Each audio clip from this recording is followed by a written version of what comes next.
Hola a todos, ¿cómo están? Bienvenidos nuevamente al canal, a esto que denominamos charlas futboleras. Hoy tenemos una linda charla con un entrenador español, con una trayectoria amplia en el fútbol español, en el fútbol africano, en el fútbol de Asia, actualmente dirigiendo el Al Ittihad de Libia, el señor Juan Carlos Garrido. ¿Cómo estás, Juan Carlos? Un gusto tenerte en el canal. Hola, ¿qué tal? Muchas gracias, encantado. Muchas gracias por estar aquí, poder hablar de fútbol y un placer. ¿Cómo te encontramos hoy en día en este proyecto ahí en Libia?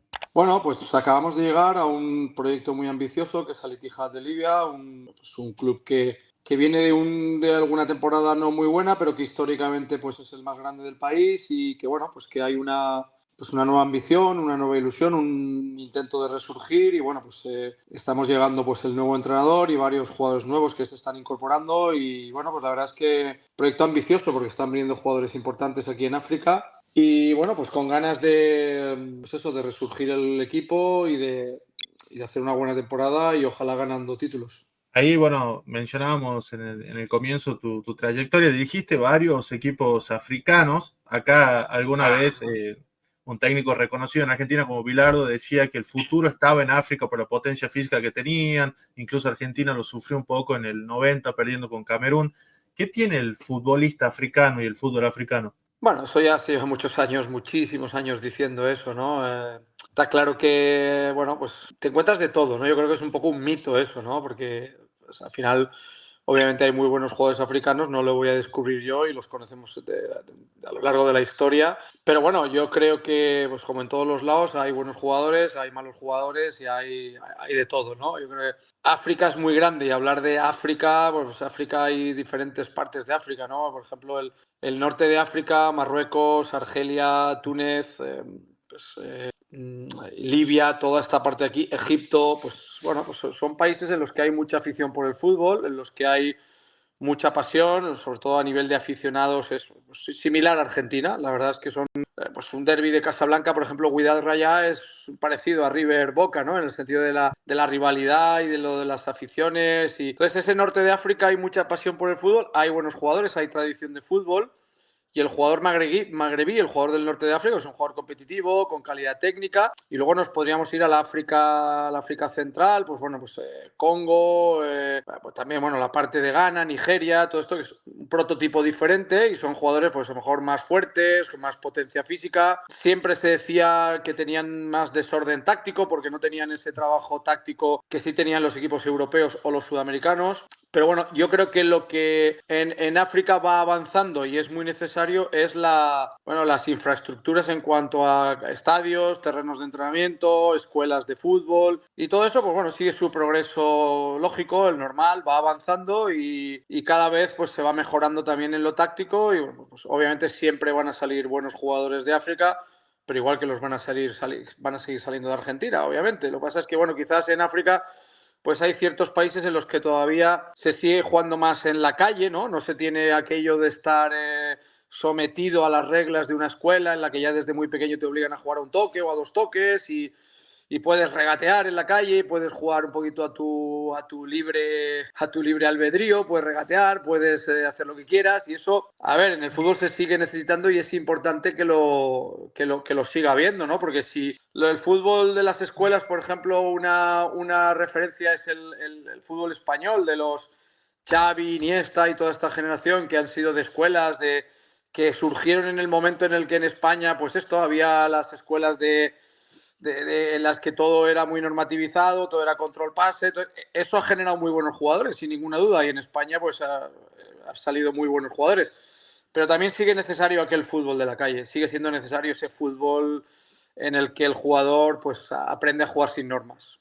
En Argentina le llaman el potrero, que es algo importante también por las condiciones de las canchas y demás. La técnica se fortalece ahí, ¿no? Sí, correcto, la calle, sí. Es que yo cuando era pequeño jugábamos en la calle, entonces ahí podías regatear, hacer lo que quisieses y pues, tampoco te podías caer mucho al suelo porque te raspabas la piel y te hacías una herida grande, ¿no? Ahora, pues si tienes un campo de césped o incluso césped artificial, pues, a ver, puedes tirarte más al suelo y cosas así, ¿no? Pero bueno, yo creo que ese fútbol de la calle, como decís en Argentina, el potrero, yo creo que siempre va a ser necesario, incluso cuando hay escuelas así muy importantes, a veces es incluso bueno de vez en cuando dedicar entrenamientos a ese fútbol sin normas en el que se puede regatear o juegas 3 contra 3 o 4 contra 4 o hay también la creatividad del jugador, ¿no? Entonces, yo eso creo que en el fútbol siempre va a ser necesario. Incluso las grandes escuelas pues, tratan de potenciar también un poquito ese tipo de cualidades individuales. Juan Carlos, muchas veces se dice que se está perdiendo un poco eso en el fútbol por el hecho de los trabajos tan automatizados y demás. Sí. ¿Crees que está pasando eso? Sí, sí, está pasando, por supuesto, lleva pasando mucho tiempo y al final las cosas suelen dar vueltas, ¿no? Y llegará un momento que, bueno, pues que hay gente que se da cuenta de que no puede ser todo control-pase y todo jugar a 2 toques y no sé, pero uno mismo, ¿no? O sea, no solo, un mismo entrenador se va dando cuenta de que a lo mejor no siempre puedes hacerlo todo a 1 toque, 2 toques y que tienes que generar y fomentar que haya jugadores que regateen, porque si no, pues que luego vas a necesitarlo en el partido, que haya 1, 2, 3 jugadores que no juegan igual que el resto y que te hacen un regate que es el que te puede ganar un partido, ¿no? Entonces creo que hay que fomentarlo y yo creo que las escuelas sí que tendrían que... O sea, en las escuelas hay un problema que se necesita buenos entrenadores en las escuelas y un buen entrenador en la escuela es aquel que fomenta y que genera y que desarrolla al jugador, ¿no? Entonces, jugar en las escuelas desde muy pequeños, cada uno en su puesto, cada uno en su sitio, el que es lateral va a ser toda la vida lateral y tiene que jugar siempre haciendo lo mismo y jamás puedes regatear y tienes que hacer un control y un pase. Pues, yo creo que eso pues limita mucho el aprendizaje y el proceso. Y mira, me voy a atrever a contarte una anécdota sobre este tema que es Sergio Busquets, que decimos que es probablemente el mejor centrocampista que todos hemos conocido en muchísimos años, ¿no? Es un gran jugador. Pues él en el Barcelona ha sido un jugador de jugar a 1 toque, a 2 toques, de siempre tener buena posición. Y mira, este chico con 14 o 15 años vino a probar a la escuela del Villarreal. Yo en aquel momento estaba en el filial y conocí a su padre y bueno, hice la gestión de que lo trajesen a probar. No vi su prueba, ni lo vi jugar, ni nada, pero me dijeron, no, es que es muy chupón en español es que regatea mucho. Y fíjate, un chupón con 15 años, con 19, 20, era el mejor centrocampista de España y yo creo que probablemente del mundo, jugando a 1 toque, a 2 toques, ¿no? Entonces, todo tiene su etapa. Entonces, un jugador en su desarrollo tienes que dejarle que regatee y tienes que dejarle que juegue un poquito libre, ¿no? Que no todo sea... Y obviamente, nadie va a jugar igual cuando tiene 15 años que cuando tiene 20 y tampoco cuando tiene 20 que cuando tiene 27, ¿no? Entonces vas aprendiendo, ¿no? Pero yo creo que este fútbol, dejar que haya creatividad, hay que saber fomentarlo. De la misma manera que un entrenador en un equipo también tiene que saber poner normas para que no todos hagan lo mismo, ¿no? Pero creo que sí que se tiene que saber generar ese fútbol. Hablaste ahí de tu trabajo en las divisiones formativas de Villarreal. Hiciste todo un proceso, ¿no? Desde lo formativo hasta llegar al plantel superior. ¿Cómo se trabaja en la parte formativa, independientemente del resultado? Bueno, el Villarreal concretamente, yo llegué allí en el año 2000 y bueno, en ese momento se empezó a crear todo, una nueva ciudad deportiva, sobre todo lo que yo, de alguna manera, cuando yo llegaba allí contratado con el objetivo de generar un estilo de juego y un estilo de entrenamiento y contratar entrenadores y de alguna manera desarrollar un método que fuese esa idea de juego y ese estilo de juego que se quería para ese club, ¿no? Así me contrató su propietario, Fernando Roig, y esta es la idea que tenía y me la encargó a mí porque entendía que yo venía con conocía de alguna manera mi método porque sabía dónde había entrenado anteriormente y quería este método, ¿no? Entonces, bueno, pues yo era una parte de ese club, pero empezando esa escuela con gente muy importante como Paquito, que en paz descanse, que murió hace poco y que era un gran entrenador en el Villarreal y que pues, compartió también muchos, por ejemplo, con Manuel Pellegrini, pues sí que pues gente que estuvo ayudando mucho a generar esa idea, ¿no? Pero este club, concretamente el Villarreal, en ese momento en el que yo estuve y en el que yo trabajé, pues empezamos de cero, ¿no? Entonces, de alguna manera no había nada detrás, entonces no había nada que cambiar, había que crear, había que empezar de cero, ¿no? Entonces, lo que hicimos fue pues tratar de alguna manera de ir creando una mentalidad en los entrenadores de que supiesen qué era cómo queríamos que ese club se entrenase, porque lo que decíamos siempre, de la manera que entrenes es la manera que vamos a jugar. Y queremos jugar, bueno, queremos ser un equipo que juegue teniendo el balón, que tenga la propuesta ofensiva, pero también queríamos formar equipos completos, ¿no? Que supiesen defender bien, que supiesen atacar bien. Y bueno, pues fue un proceso largo, pero yo, bueno, pues estoy orgulloso de haber ayudado y haber participado en la creación de un estilo, en la creación de un método de juego, en la creación de un método de entrenamiento, y que a día de hoy el Villarreal se sigue identificando con esa misma propuesta, ¿no? Entonces, y de ahí pues tuvimos suerte de que fueron subiendo muchos jugadores al primer equipo. Quizás el más llamativo fue Santi Cazorla, pero por ahí también tuvimos a los argentinos en el filial como Marco Rubén o Mateo Musacchio, y bueno, algún otro más, paraguayo Hernán Pérez, o bueno, en fin, gente de Sudamérica que trajimos para el filial y que yo creo que les ayudamos a dar ese último paso para llegar al fútbol profesional por la puerta grande. Juan Carlos, si pienso, ¿no? Lo importante del lineamiento desde el plantel superior hacia abajo en el estilo de juego, ¿no? Es importante también eso para que se trabaje de la misma forma.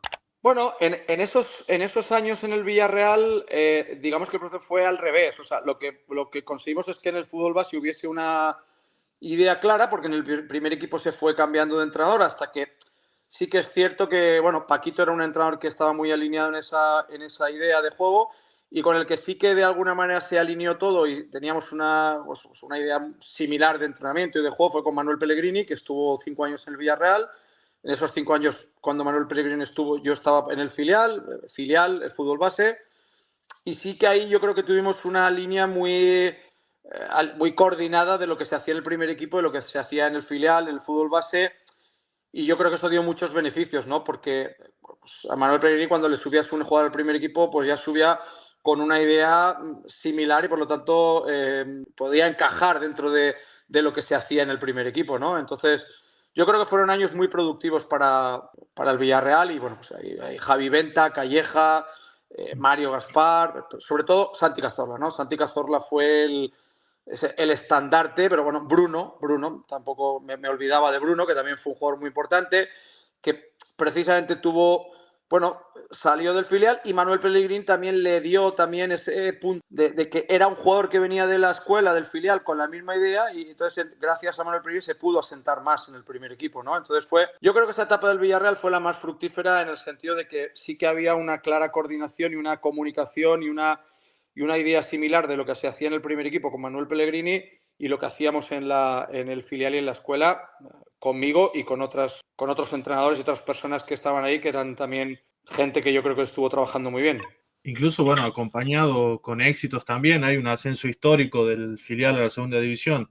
Bueno, sí, para mí personalmente es seguramente de los días más felices de mi vida futbolística, seguro, sin duda, porque ese ascenso de segunda B a segunda A en España, el ascenso de segunda B a segunda A es muy difícil, es de los más difíciles, porque tienes que pasar, bueno, los playoffs, la ida, la vuelta, pues son partidos complicados realmente, y más con un filial, que suele ser gente joven y que, esas fases de ascenso vas a jugar contra equipos de capitales que te hacen encerronas en su estadio, y concretamente en Jaén fue un partido muy, muy, muy difícil, pero bueno, muy orgullosos de haber conseguido ese ascenso y bueno, jugando bien al fútbol y siendo, yo creo que uno de los mejores recuerdos que yo tengo en el fútbol va a seguir siendo ese siempre, y bueno, muy contento de ese ascenso que nos abrió las puertas a segunda división, y gracias a eso pues pudo venir gente, pues repito, Mateo Musacchio, Marco Rubén, gente de Sudamérica que en segunda A sí que podía venir, y que para ellos fue un año fantástico porque es ese año que necesitaban para entrar en Europa y hacerse a la idea de fútbol de allí y, bueno, pues crecer y de ahí pasar directamente al primer equipo. Entonces, bueno, sí, realmente son recuerdos muy bonitos para mí. ¿Y cómo fue ya enfrentarse al primer equipo? Me imagino con otras presiones, haciendo buenas campañas también, competiciones internacionales. ¿Cómo fue ese proceso? Hombre, yo en el Villarreal llegué en el año 2000 y al primer equipo creo que subí en el 2000, no me acuerdo si fue en el 2009 o en el 2010, no me acuerdo ahora exactamente el año. Pero lo que te quiero decir es que yo llevaba un proceso largo detrás. O sea, yo llevaba ya mucho conocimiento del club, había empezado en la cantera, había tenido varios ascensos con el filial. Entonces yo creo que me llegó en el momento justo en mi formación y en mi desarrollo personal. Entonces, la ventaja es que cuando yo subo al primer equipo conocía muy bien a todos los jugadores, conocía muy bien el club, sabía muy bien qué era lo que hacía falta en el entrenamiento, lo que hacía falta en la mentalidad, pues, con los Diego Godín, Gonzalo Rodríguez, Caño y Bagaza, pues gente fenomenal que de alguna manera, bueno, pues supe conectar bien con ellos, o supe entrar bien con ellos, o supe de alguna manera sacarles el rendimiento. A veces había que, cuando eres entrenador no todo es bonito, ni todo es llevarse bien, ni todo son sonrisas, pero bueno, creo que conseguimos, pues eso, enderezar el rumbo del equipo. En mi primera temporada clasificarnos para UEFA, Europa League. En la siguiente temporada quedar cuartos en Liga, clasificarnos para Champions League y jugar cuartos de final de Copa del Rey. En la siguiente temporada jugar semifinales de Europa League. Entonces, bueno, fueron en total 3 años míos en el primer equipo, media temporada, una entera y la media de mi último año, en la que realmente pues creo que las cosas fueron muy bien, jugamos bien al fútbol, conseguimos buenos resultados y lamentablemente en la última temporada, en diciembre, no estábamos bien, nos eliminaron de Champions League, el Napoli, Manchester City, Bayern Múnich, realmente resultados que nos dolían y nos afectaban mucho y nos hacían estar no en buena situación. Y bueno, el club me despidió y bueno, pues yo creo que fueron, no sé si fueron en total 12 o 13 años en total en el club con bueno, pues realmente con experiencias fantásticas. Ahí nombraste a algunos argentinos, sudamericanos. Siempre se dice que el jugador sudamericano tiene un grado de adaptabilidad a los distintos fútbol, digamos. ¿Lo sentiste así? ¿Lo ves así? Estoy totalmente de acuerdo y además tengo una excelente relación y muy buen recuerdo y con algunos de ellos los considero amigos, incluso más que amigos, en el sentido de que les tengo mucho, los aprecio mucho. Caño y Bagaza, por ejemplo, el Caño es un fenómeno cuando lo ves, que parece un enano y lo ves jugar y dices, bueno, sí. Entonces decían animal, de broma animal, pero es que el tío se las llevaba de cabeza, por abajo, por arriba, es decir, ahora está en Atenas, ¿sabes? Está en el Olympiacos entrenando al filial. Un jugador excelente, Marco Rubén, un fenomenal, Mateo Musacchio, Gonzalo Rodríguez, Diego Godín, uruguayo. Y bueno, no sé, seguro que me voy a olvidar de algunos, seguro, pero realmente yo creo que los jugadores argentinos, a ver, yo creo que salen, o sea, tenéis ese ADN de fútbol y los argentinos de alguna manera son jugadores muy competitivos y es que hay por todo el mundo. Yo, por ejemplo, ahora aquí he tratado de traer alguno y es que son jugadores que se adaptan a cualquier sitio y que compiten y que son completos porque técnicamente son buenos, son físicamente buenos, son agresivos, son competitivos. Entonces, bueno, no sé, yo creo que el fútbol argentino, pues de siempre ha habido generaciones increíbles, ¿no? Pues de los Zanetti, Batistuta, Hernán Crespo, Simeone, nos ponemos a nombrar y no paramos, ¿no? Y bueno, pues obviamente pues Messi, Maradona, pues al final probablemente los dos mejores de la historia.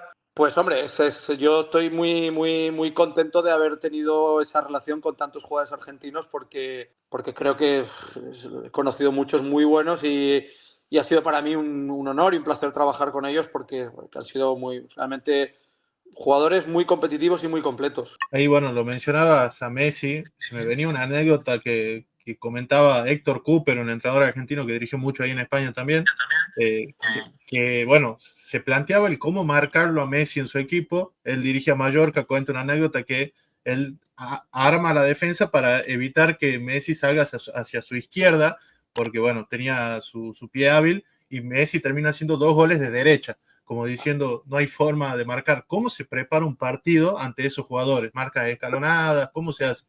No se puede, no se puede. Yo no creo que haya entrenador que su planteamiento pueda parar a Messi. Estamos hablando de Messi concretamente. No lo creo, es que no lo creo. Yo creo que si hay un entrenador que lo cree, para mí se equivoca. Es decir, yo creo que Messi es el mejor jugador de la historia. He jugado contra él en varias ocasiones. Lo he visto como él ganaba el partido cuando quería y como quería. Y al final, jugadores como él están por encima de entrenadores, de tácticas y de sistemas. Entonces, no.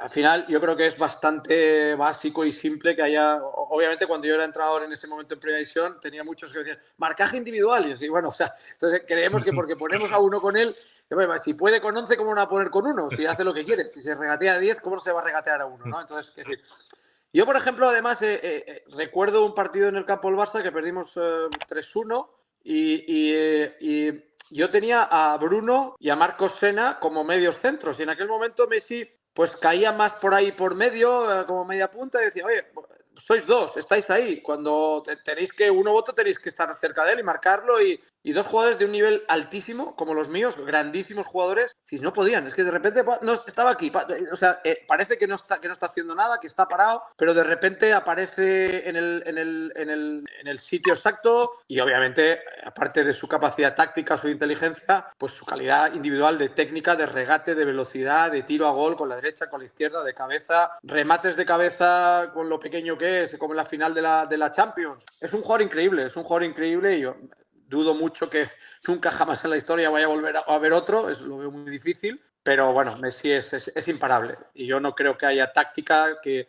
Y te estoy hablando del Messi en su mejor momento, ¿eh? Lo mismo que lo fue el Maradona en su mejor momento, porque claro, Maradona en su mejor momento, ¿qué pensarían los alemanes cuando en la final de México 86? Que eran bestias físicas y que tenían potencia y se los regateaba a todos. Pues mira, ahí, el fútbol, por suerte, siempre va a haber jugadores que van a estar por encima de tácticas, de sistemas y de entrenadores. Y yo creo que es bueno para el fútbol que no haya entrenadores que se crean que están por encima de ciertos jugadores, porque creo que no es.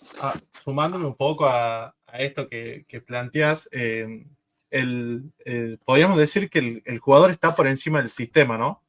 Seguro, sin ninguna duda. Eso, por ejemplo, Ancelotti, que es un gran entrenador, dice: yo cuando empecé a entrenar en el Parma rechacé a jugadores porque no encajaban en mi sistema y ahora los buenos jugadores me adapto y hago el sistema. Y es lo que lleva en el Real Madrid haciendo los últimos años. Ha cambiado de sistema varias veces y al final siempre acaba encajando a los buenos jugadores. O sea, al final...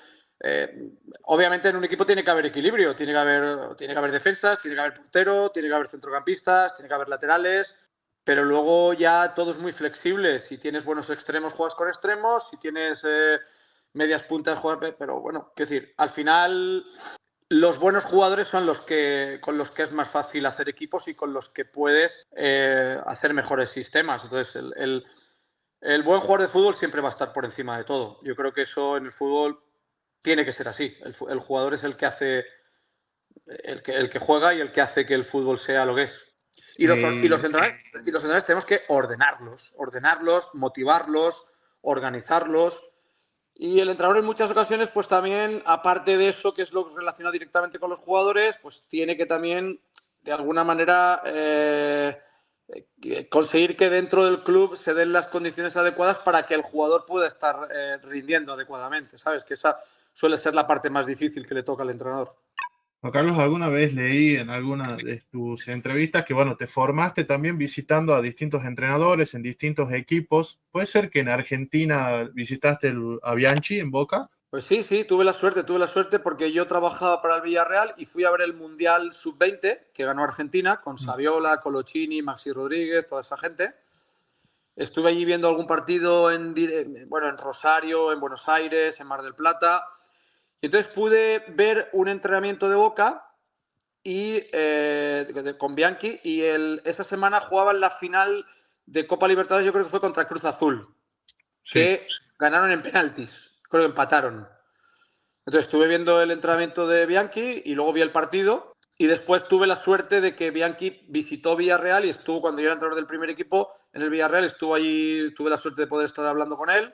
Y bueno, pues la verdad es que me pareció una persona admirable, ¿no? Me pareció un entrenador que creo que que me pareció un gran entrenador, la verdad. Y bueno, pues tuve la suerte de poder estar viendo un entrenamiento, su método de entrenamiento, su método de juego y ver el partido realmente muy importante. Y bueno, pues ese viaje a Argentina pues me dio para vivir lo que es esa esencia del fútbol en Argentina, ¿no?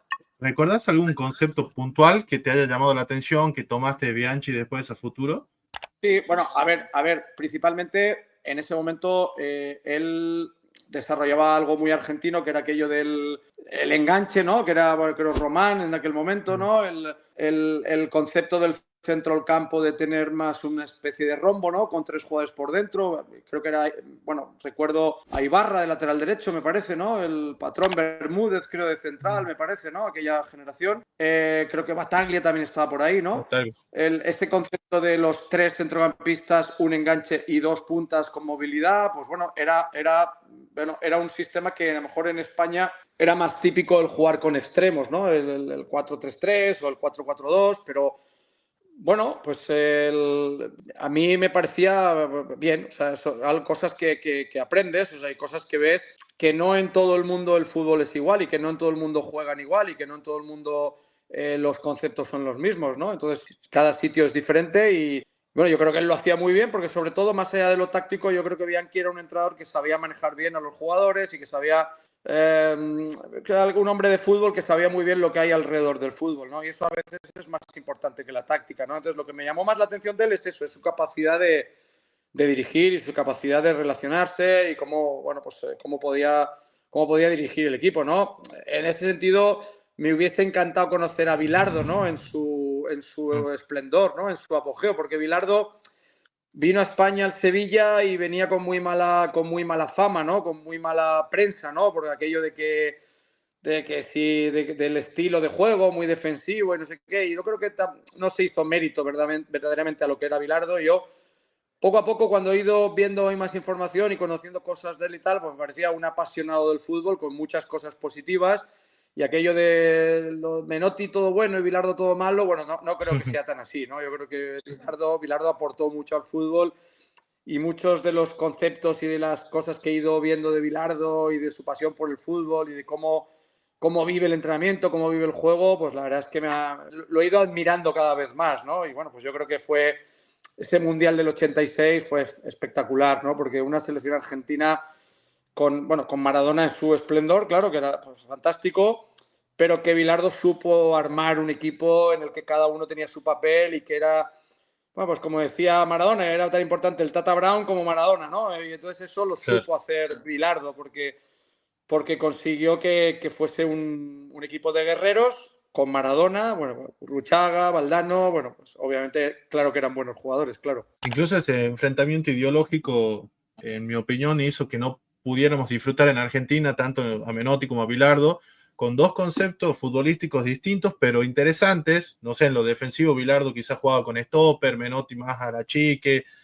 bueno, conceptos distintos, pero que realmente dejaban una base para quien siguiera de acuerdo a sus gustos. Sí, es que era o uno u otro, y al final no es ni uno ni otro. Los dos tienen sus cosas válidas y los dos. Pero yo te digo que en España, en aquella época, lo que a nosotros nos llegaba, pues nosotros yo no estaba en Argentina, estaba en España y no podía vivirlo en primera persona.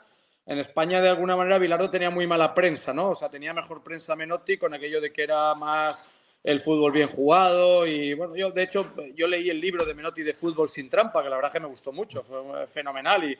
Y Menotti tiene cosas excelentes y realmente o sea, fue también una buena influencia y me encantó lo que aportaba al fútbol, ¿no? Pero en aquel momento teníamos una idea de que Bilardo muy mal y luego he ido viendo y viendo y viendo y bueno, Bilardo tenía muchas cosas buenas y muy respetable y además con mucha pasión por el fútbol y que bueno, que supo hacer equipos competitivos y que supo, yo creo que es uno de los personajes de la historia del fútbol que creo que hay que tenerlo muy en cuenta y creo que hizo muchas cosas por el fútbol. Carlos, ahí hablábamos de que el jugador está por encima del sistema. Los estilos de juego de los entrenadores, ¿se aplican a todos los sistemas? Depende. ¿Cómo se conjuga eso? A ver, es que yo creo que un entrenador tiene que saber jugar todos los estilos porque tiene diferentes jugadores, incluso diferentes países. O sea, tú como entrenador tienes que ser un entrenador completo que sepas adaptarte a cada situación. No puedes decir, no, yo solo juego de esta manera. Pues entonces no vales como entrenador porque solo valdrás para un equipo determinado o para un lugar determinado. Yo llevo ya muchos países y por lo tanto muchos países, muchas ideas distintas no de juego, porque al final tú como entrenador tienes que tratar de ir aportando tus ideas, pero tus ideas también, sobre todo, es dependiendo de los jugadores que tengas. Sobre todo eso. Claro. Y luego también depende del país que estés, cuál sea el estilo de fútbol, cuál sea el club en el que estás. No es lo mismo que entrenes al Barcelona que entrenes al Real Madrid o que entrenes al Atlético de Madrid o que entrenes al Valencia, ¿no? O sea, en cada sitio vas a tener que hacer algo diferente. Y obviamente en Argentina, pues exactamente lo mismo. Si tú entrenas a Racing, no es lo mismo que entrenes a Independiente o a Vélez o a Boca o a River, ¿no? O sea, pues al final en cada equipo hay una idiosincrasia dentro de que al final tú como entrenador, pues lo primero que tienes que hacer es, lo he dicho antes, motivar a unos jugadores, organizar, ordenarlos y tener una idea de juego que sea la adecuada para esos jugadores y luego el saber encontrar esa tecla de pasión, de ambición, que los tengas a los jugadores conectados con el equipo y con la motivación adecuada. ¿La inestabilidad de resultados influye también en los estilos? Normalmente dicen que ante mal resultado van al técnico Totalmente. directamente. Totalmente, es que al final en el fútbol, si un entrenador pierde 2 partidos, está en el alambre, entonces no va a poder tener mucho tiempo de poder. Entonces, al final, para poder. Es un pez que se muerde la cola. Tienes que ganar para poder desarrollar tu estilo. Y para desarrollar tu estilo tienes que ganar. Entonces, quiero decir, al final es que. Y si pierdes 2 partidos, va a ser muy difícil que desarrolles tu estilo. Vas a depender de situaciones que, pues si el presidente de turno te quiere apoyar o si tienes suerte de que algo juegue a tu favor, pero lo vas a tener complicado. Entonces, en el fútbol el resultado urge y el entrenador tiene que al final saber moverse para que llegue ese buen resultado lo antes posible. ¿Cómo habían mutado los sistemas de entrenamiento con el paso de los años? Hoy, en la actualidad, ¿en qué se hace énfasis a la hora de trabajar en los entrenamientos? Bueno, pues yo creo que estos también son cosas que van teniendo su evolución, ¿no? Yo quizás recuerdo de cuando yo era pequeño, pues que el entrenamiento era más, era correr por un lado, jugar un partido por otro y bueno, de alguna manera lo que era el trabajo de la técnica pues era una cosa separada de la táctica, incluso separado de la condición física. Después vino pues eso, la década de los 90 aproximadamente, que hablo sobre todo de España, donde yo obviamente he conocido más, en el que se empezó a entrenar con todo integrado, ¿no? En el que había entrenamientos en el que todo era con balón, en la preparación física, todo con juego.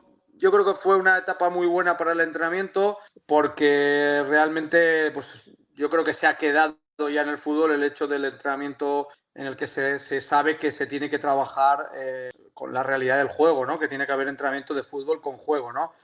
Que no se pueden separar siempre todos los conceptos, ¿no?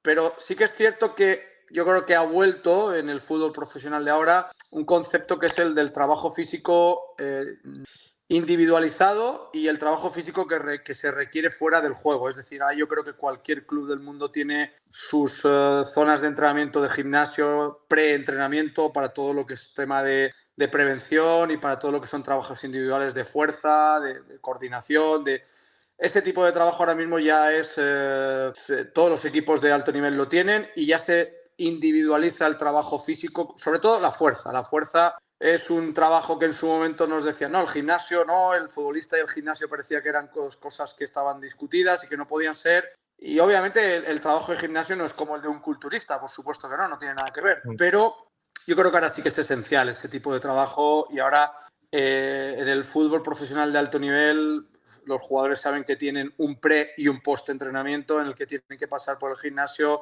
en el que tienen que pasar por los fisios, en el que tiene que haber ese trabajo individual que necesita cada uno y que esa condición física la tienes que tener individualizada, muy bien hecha, para luego en el entrenamiento del equipo poder realmente hacer fútbol y poder hacer entrenamiento colectivo de juego, pero porque este trabajo individualizado ya se ha hecho y has conseguido que cada uno esté en su mejor forma física posible, ¿no? Entonces, para mí esta es dentro de la evolución de lo que es el entrenamiento, esta es la que yo veo ahora como principal característica.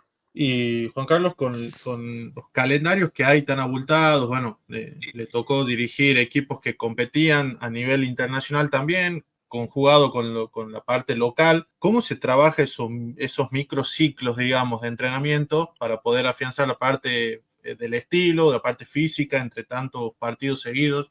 Bueno, yo creo que al final los grandes equipos toda la vida han jugado muchos partidos, ¿eh? Porque de toda la vida el equipo campeón del turno del país, pues no sé, si te hablo de España de los años 80, pues el Real Madrid de turno o el Barcelona que había ganado la Liga, pues jugaba la Copa Europa, en aquel momento se llamaba Copa Europa, jugaba la Copa del Rey, jugaba la Liga Española y jugaba el miércoles y el domingo, el miércoles y el domingo. O sea, no ha habido...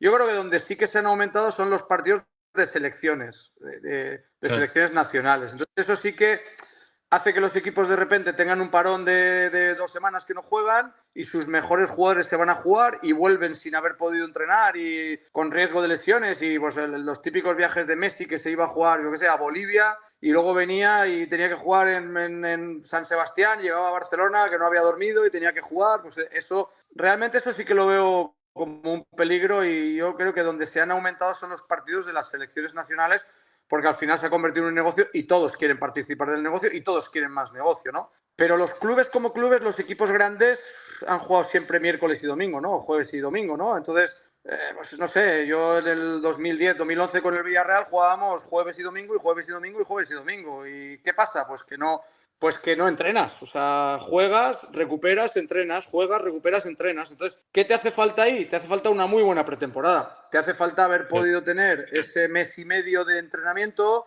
en el que has conseguido conjuntar el equipo, en el que has conseguido que todos se encuentren en una buena forma física, que hayas podido trabajar bien lo táctico, que llegues al inicio de la temporada sabiendo que vas a jugar muchos partidos, habiendo podido trabajar muy bien el equipo, no solo en lo físico, o sea, no solo en lo físico, es un todo de que hayas generado un buen equipo, ¿no? Entonces eso te va a ayudar a que también en lo físico lo lleves mejor, ¿no? Pero una vez empiezas a jugar, la verdad es que yo casi siempre en todos los equipos que he estado, los jugadores prefieren jugar, ¿sabes? O sea, juegas cada 4 días, por ejemplo, pues va bien. O sea, juegas, tienes un día de descanso y un día de recuperación, tienes un día de activación, tienes otro día de activación y a jugar. Y eso no lo veo tan mal, ¿sabes? Tanto de quejarse de los calendarios y tal, en general no me quejaría tanto, porque al final los jugadores en realidad les gusta jugar, se sienten bien jugando y suelen encajar bien el jugar cada 3 o 4 días. Juan Carlos, y bueno, te iba a preguntar, hablamos un poco ahí del fútbol argentino, al pasar entre jugadores y algunos entrenadores. ¿Qué imagen tenés del fútbol argentino? ¿Qué equipo te gusta ver o veías en tu época anterior de aficionado quizás?